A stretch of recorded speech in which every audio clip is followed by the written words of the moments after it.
If someone had told me a year ago that my wife, the woman I loved more than anything, would betray me in the most devastating way possible, I would have laughed in their face. But betrayal doesn't always come in obvious ways. Sometimes it creeps in silently, disguised as late work nights, sudden mood swings, or the endless glow of a phone screen she hides when you walk into the room. This isn't just the story of how my wife's affair destroyed my trust. It's the story of how I decided I wasn't going to sit back and let her lies define me. It's the story of revenge.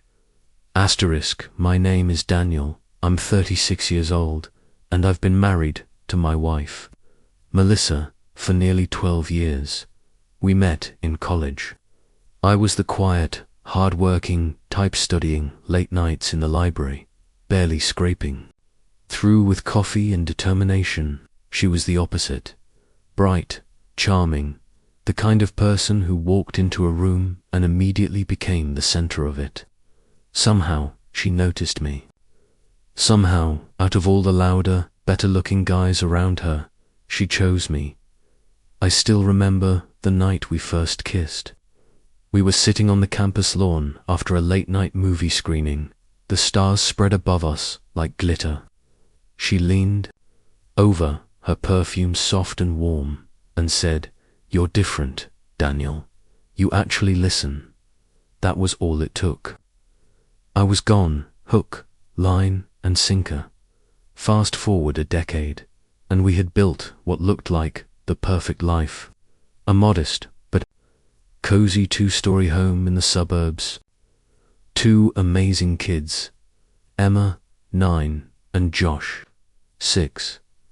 Melissa worked part-time as an interior designer, while I worked long hours as a financial analyst. I thought we had balance. I thought we had love. Asterisk, marriage wasn't always easy, of course. Melissa complained sometimes about me being too busy, too tired, too predictable. I brushed it off as the normal frustrations of a long relationship. I wasn't the kind of husband who stayed out drinking with buddies until 2 a.m. I came home. I played with the kids. I kissed her goodnight. I thought that was enough. But looking back now, I can see the moments I ignored. The way her laughter with me slowly turned into sighs. The way she started going out with her friends more often. The way she'd smile at her phone, typing furiously, then quickly put it face down when I entered the room. I told myself it was nothing, that Melissa was just going through a phase, maybe feeling restless. I didn't want to believe anything worse, because when you love someone, you create blind spots on purpose. You ignore the obvious because the truth would burn too much. Asterisk, one evening stands out in my memory. Now that I know everything, it was Emma's school recital. Melissa was radiant, her red dress glowing under the auditorium lights, her smile wide, as she clapped for our daughter's singing. To anyone else, we looked like the happiest couple in the crowd. But when I reached for her hand, she pulled away too quickly, pretending to adjust her hair. It was such a small thing, barely noticeable, but my heart sank. I didn't understand it then, but now I know. Melissa had already begun slipping away. She was already giving pieces of herself to someone else, and me. I was just the man sitting beside her, clueless, clapping for my daughter, believing in a love that was already fractured. Asterisk, if you're listening to this, wondering how someone could be so blind. Trust me, I ask myself the same question every single day, but love has a cruel way of disguising betrayal. It makes you see what you want to see, and what I saw was a wife who was tired, a little distant maybe, but still mine. What I didn't see was the secret life she was building right under my nose. That's where this story begins. Not with a fight, not with a confession, but with a man who believed in love, standing in the middle of a life that was already a lie. And soon I would find out just how deep that lie went. Asterisk, it started small.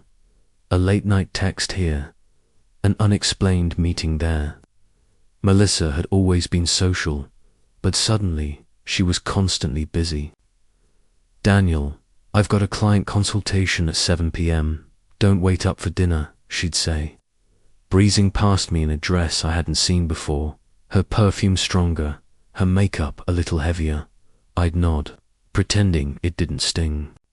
"Sure, honey. Good luck with your client." But deep down, I felt it, the gut twist that tells you something isn't right. You know that feeling, don't you? When your stomach tightens, your skin prickles, but your brain whispers, "Don't." Overthink it. Still, the whispers grew louder each day. Asterisk, Melissa had started guarding her phone like it was made of gold. She took it everywhere, even to the bathroom. At night, when it used to charge on the nightstand between us, it was suddenly face down, notification. Sounds turned off. One night, as she showered, I reached for it. My fingers shook, my heart hammered, but it was locked. Not just locked, the passcode had been changed. That was the first real crack. Why would my wife suddenly need to hide her phone from me? When she came out, towel wrapped around her, I forced myself to ask, "Hey, did you change your phone passcode?" Her eyes flickered, just for a second, before she smiled too easily. "Oh yeah, I had to update it for security. You know how it is with work clients. Don't worry, I'll tell you later." But she never did, and I never forgot that flicker. Asterisk, a few weeks later, one of our mutual friends, Sarah, avoided eye contact when she saw us at the grocery store. Sarah and Melissa used to be close, laughing, drinking wine together, gossiping. But now Sarah could barely look at me. When I asked Melissa about it, she shrugged. "Oh, Sarah's just being dramatic. You know how she is." But something gnawed at me. Was Sarah hiding something from me? Asterisk, the breaking point came on a Thursday evening. Melissa claimed she was meeting a client at a downtown restaurant.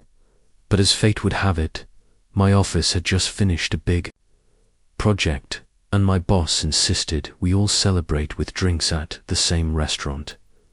I almost didn't go, but something inside told me I had to. I arrived with a couple of colleagues, laughter and clinking glasses filling the air, and then I froze.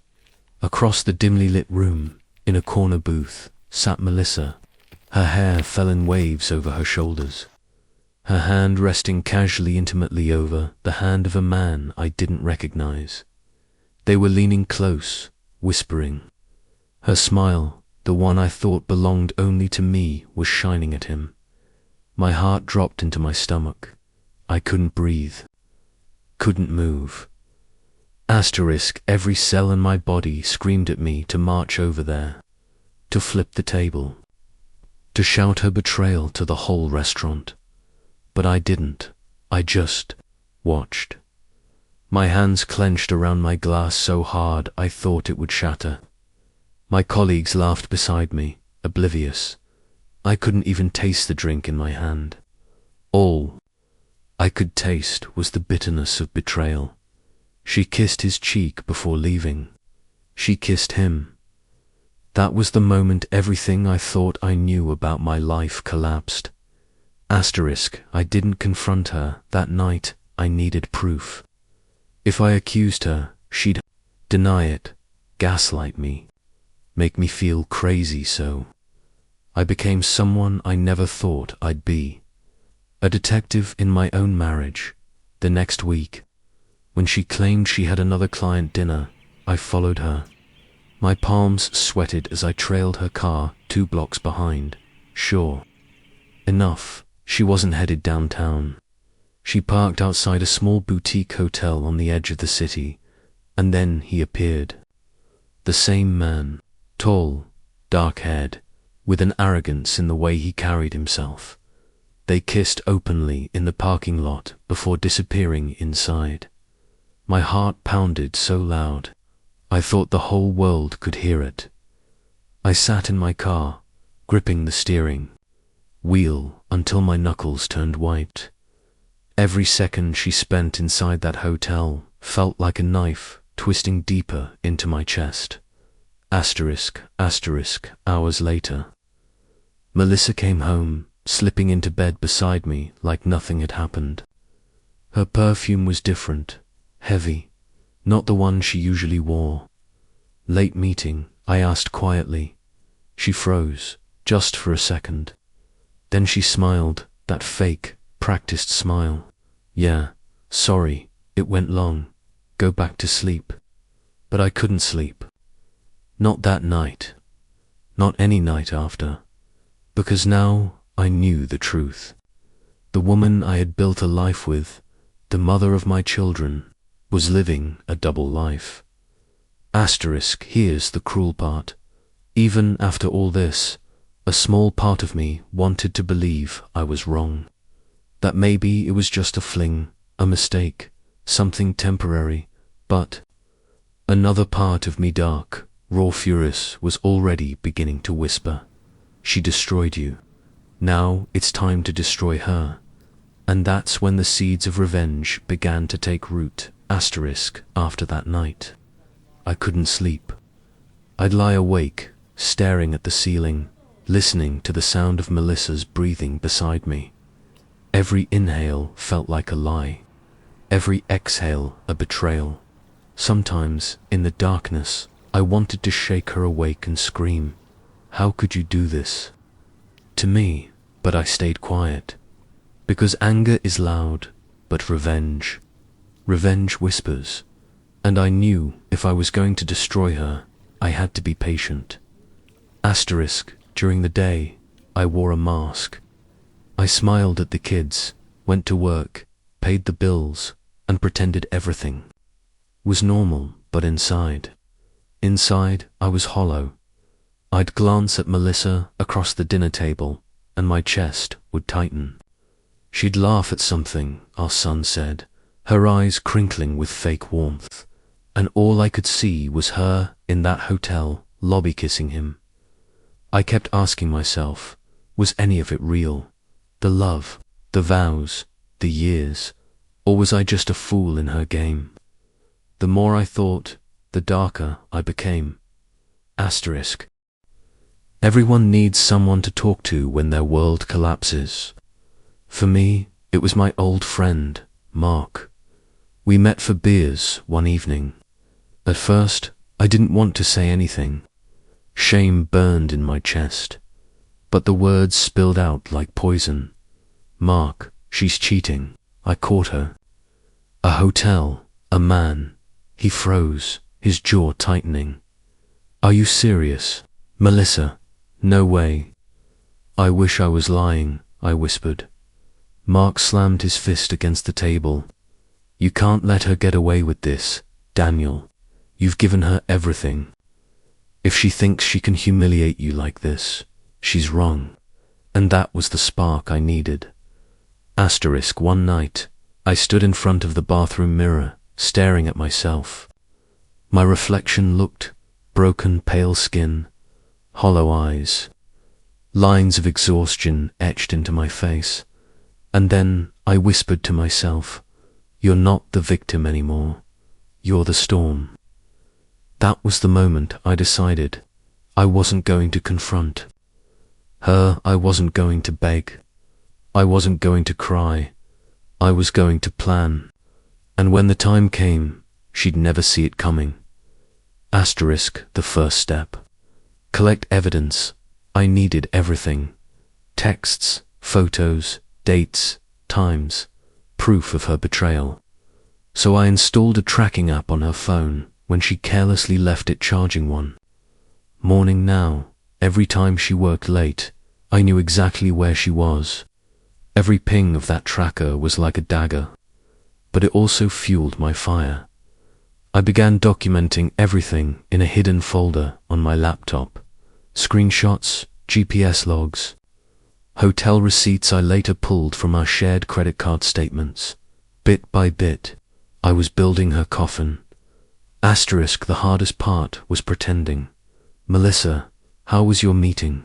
I'd ask with a smile, while knowing she'd spent 3 hours with him. "Oh, exhausting," she'd sigh, kissing my cheek.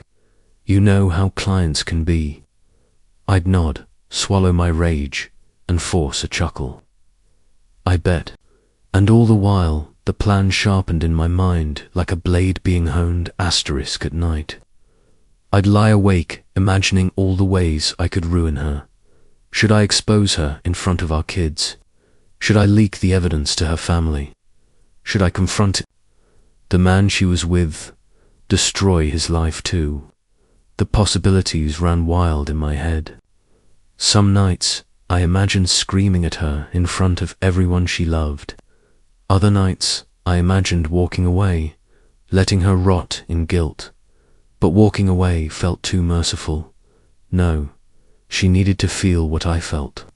She needed to drown in the same humiliation, the same despair. Asterisk, the final straw came one Saturday afternoon. Melissa told me she was going to a bridal shower, but my tracker told me she was at the same hotel. Again, I drove there, parked across the street, and just watched. Hours later, I saw her leave, laughing as the man kissed her goodbye before she got in her car, and something inside me snapped. I realized revenge wasn't just an idea anymore, it was survival. If I didn't take back control, I would lose myself. Completely. Asterisk, that night, while she slept peacefully beside me, I sat in the dark, staring at the folder on my laptop filled with her betrayal. I whispered to myself, tomorrow it begins. Because I wasn't just going to end her affair, I was going to end her world. Asterisk, for days, I acted as if nothing was wrong. I kissed Melissa on the cheek, packed the kids' lunches, and went to work like every other husband, but in the shadows. I was sharpening my weapons. I had evidence, I had anger, and now I had a plan. Melissa thought she was clever. She thought I was blind, but the thing about betrayal, it blinds them, not the one who's watching. Asterisk, on a quiet Sunday morning. While she showered, I sat at my desk with the folder I had built. Photos, Melissa and him outside the hotel.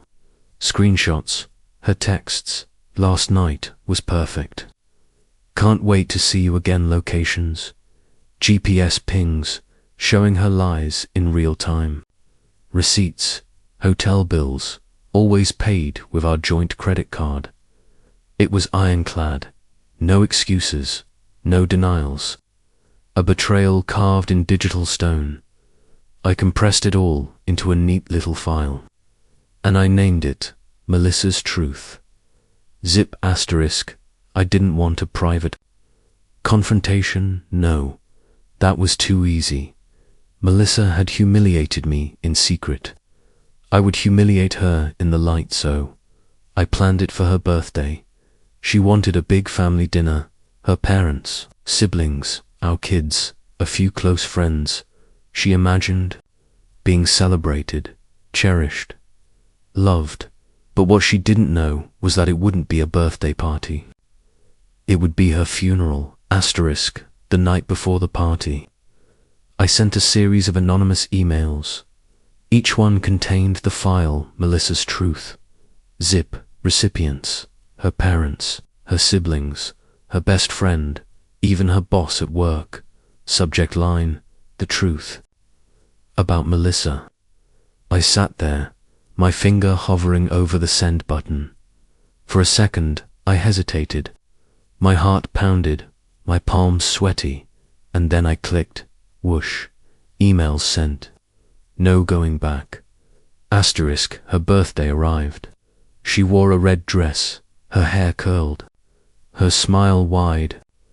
She looked radiant, almost innocent, like the woman I once fell in love with. She greeted guests, hugged relatives, kissed her parents on the cheek. Everyone smiled, but I noticed the looks, the whispers, the sidelong glances, because by then, they had all seen it, and Melissa had no idea. We gathered around the dining table. Melissa sat at the head, a glass of wine in her hand. Glowing with attention, I stood, raising my glass. "I'd like to make a toast," I said. The room quieted. Everyone's eyes were on me. To my wife, Melissa, the woman I loved more than anything, the mother of my children, the person I thought I could trust. Her smile faltered, just slightly, until I discovered her second life. Gasps rippled through the room. Melissa's eyes widened. "Daniel, what are you?" I pulled out my phone. With one tap, the TV behind me lit up. And there it was. Photos, texts, receipts, the truth. Melissa's hand trembled, her glass slipping, shattering on the floor. No, Daniel, please," she stammered, her face pale. Her mother gasped. "Melissa, how could you?" Her father slammed his fist on the table. Shameful, absolutely shameful. Our kids looked confused, tears welling in their eyes, and I just stood there, calm, because for the first time in months, I wasn't the broken one. She was. But I wasn't finished. After the chaos, after Melissa's parents dragged her into the kitchen demanding answers, I stood before everyone and spoke clearly. "Melissa, our marriage is over. Tomorrow, the divorce papers will be filed. And trust me, I will fight for custody. The kids don't deserve a liar for a role model." She collapsed to her knees, sobbing. "Please, Daniel, don't do this. I made a mistake. I love you, but love doesn't stab you in the back. Love doesn't check into hotels with strangers." I turned away, and in that moment, she realized it. Her world was gone. The aftermath spread like wildfire. Her family disowned her. Her boss, after reading the emails, fired her for conduct that embarrassed the company. Her friends stopped calling, and the man she had been seeing, his wife, found out too. His life crumbled alongside hers. I didn't lift a finger after that night. The revenge took care of itself. Weeks later, I stood in the quiet of my new apartment. The kids were with me, laughing in the next room. Melissa had moved into a small rental on the edge of town, her reputation in ruins. She tried calling, begging, apologizing, but I never picked up, because sometimes silence is the loudest revenge. I looked in the mirror, again, the same mirror I once stood in front of. Broken. But now my reflection was different, stronger, colder, free, and I whispered to myself, "She thought she destroyed me, but in the end, she destroyed herself." After that night, life changed in ways I couldn't have predicted. For weeks, the house was heavy with silence. Melissa tried to call, tried to explain, but what words could possibly heal a wound carved so deep? Our children asked questions I didn't always know how to answer. Why isn't Mummy here? Did we do something wrong? And every time, my heart cracked a little. But I promised myself their innocence would not be poisoned by her choices. So I became both father and mother, the protector and the comforter. I heard things, of course. Small town gossip spreads like wildfire. Melissa had lost her job. Her friends abandoned her. Her lover's wife filed for divorce, and he left town to avoid the shame. She lived in a small, cheap apartment now. The same woman who once draped herself in luxury now struggled to afford groceries. And perhaps the cruelest punishment of all, she was alone, utterly alone. Asterisk, meanwhile, I rebuilt myself. I focused on my children. I poured my time into work, into fitness, into rediscovering who I was before betrayal hollowed me out. Every day I grew stronger, and every day I thought less about Melissa and more about the life ahead of me. Because revenge isn't just about destroying someone else. It's about reclaiming the pieces of yourself they tried to steal. Asterisk, months later, I saw her again. It was at the grocery store. She looked older, tired. The spark in her eyes was gone. She spotted me across the aisle, her face lighting up with something hope, maybe desperation. She approached slowly, clutching her basket like a lifeline. "Daniel, please, can we talk?" I looked at her, and for the first time, I felt nothing, no rage, no sadness, just emptiness. "I have nothing to say to you, Melissa." Her eyes filled with tears. "You destroyed me." I shook my head. "No, you destroyed yourself. I just turned on the light so everyone could see the truth, and I walked away." Asterisk. In the quiet that followed, I realized something important. Revenge doesn't heal you. It doesn't erase the betrayal or undo the pain, but it does something else. It restores balance. It reminds the betrayer that actions have consequences, and it reminds you that you are stronger than the storm they dragged you into. Melissa taught me that love without loyalty is nothing, that trust, once shattered, can never be glued back together. But she also taught me that betrayal doesn't have to define you. What defines you is what you do after. Asterisk. So if you're listening to this and you've been betrayed, remember this. You don't need to scream. You don't need to beg. You don't need to destroy yourself to prove your worth. Just let the truth do its work, because sooner or later, lies collapse under their own weight. And when they do, you'll be standing, stronger, wiser, free. Asterisk.